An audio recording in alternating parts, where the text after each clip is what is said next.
七志釜の、佐藤と言います。釜があるところは越前町です。旧旭町になりますけれども、そこで2001年2000年だったかな、2000年に引っ越してきまして、石川県の方から引っ越してきまして、そこから、越前焼と出会って今の仕事を、続けてます。で、基本夫婦2人で作っていて、私が生地を引いて、うちの奥さんが絵つけたりとか、うちの奥さんも生地も作りますし、2人で共同作業みたいな感じですね。基本的に私は土物をずっとやってきたので、越前焼っていうか、こういう土を使った仕事っていうのは別に違和感はなくて、遠くは感じなかったんですけど、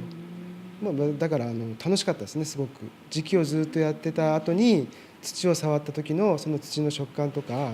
伸び具合っていうのは本当に磁器と土では大違いなので、すごい楽しかったっていう最初の印象ですね。越前の土を触った時は。2人がこの福井にもうこっちに帰ってきてから、19年目になるんですけども、そこになんか自由に表現するまでにちょっと技術的にその土をどういうふうに土に合った釉薬作りっていうのを試行錯誤するのにすごく時間はかかったように思いますね。実際自分の学んできた釉薬とかをかけてもやっぱり土と合わないんですよね。何か、なんか釉薬をかけることによってその土が脆くなってしまうみたいな、そういう感じがあってすごく苦労したんです。今は土の方をブレンドして越前の土と九谷焼の土を合わせて今は使ってます。なので今こういう飯碗とかでも薄く作ってるんですけど、割と丈夫だと言われているのはそういう理由なんじゃないかと思います。最初はね大小だけだったんですけど、それだとやっぱり実際売っていくとお客さんの方からもうちょっと大きいのが欲しいとか、もうちょっと小さいのが欲しいという、リクエストがやっぱりどんどん出てくるわけで、やっぱり例えば陶芸祭りとかなんか出店すると直にお客さんの声を聞くことが多いので、やっぱりそれは素直に反映していこうと思っていて、それで今さらに大きいもの、さらに小さいものっていう感じで今は5種類ぐらいに6種類ぐらいになってますね。なんかお客さんに育ててもらってる感じがします。お客さんになんか気に入ってもらえる器作りっていうのの模索が割と最近はすごい手応え的なものがあって、それでそのタイミングで割と福井工芸社さんでそういう今回の企画っていうのをお話をいただいたってこともあって、割と自分たちが最近やっとちょっと手応えのある方向性の器作りっていうのがちょっと打ち出すことがちょっとできてきたかな、あるかなっていうのが感触がすごくあるので、だからそういうものも含めてそれをメインにここで、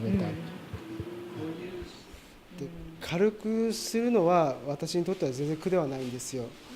むしろ厚く作る方が難しいっていうか、だからどうしても軽くなっちゃうんで、今までは意識して厚く作ってたんですけど、今はそれをしないで普通に薄く作っていられるので、割とやっぱり自分の今まで持ってたそういう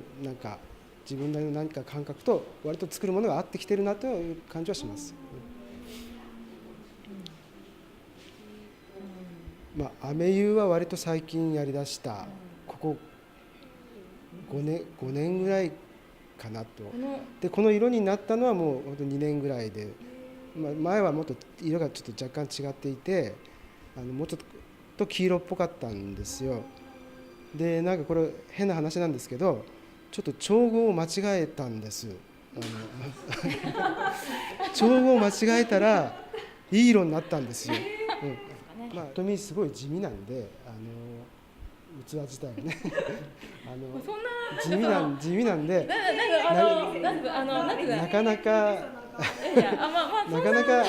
あこんな焼き物ねと思って大体通り過ぎてしまわれる場合も多いんですけど、ぜひ手に取ってみていただきたいなと思う。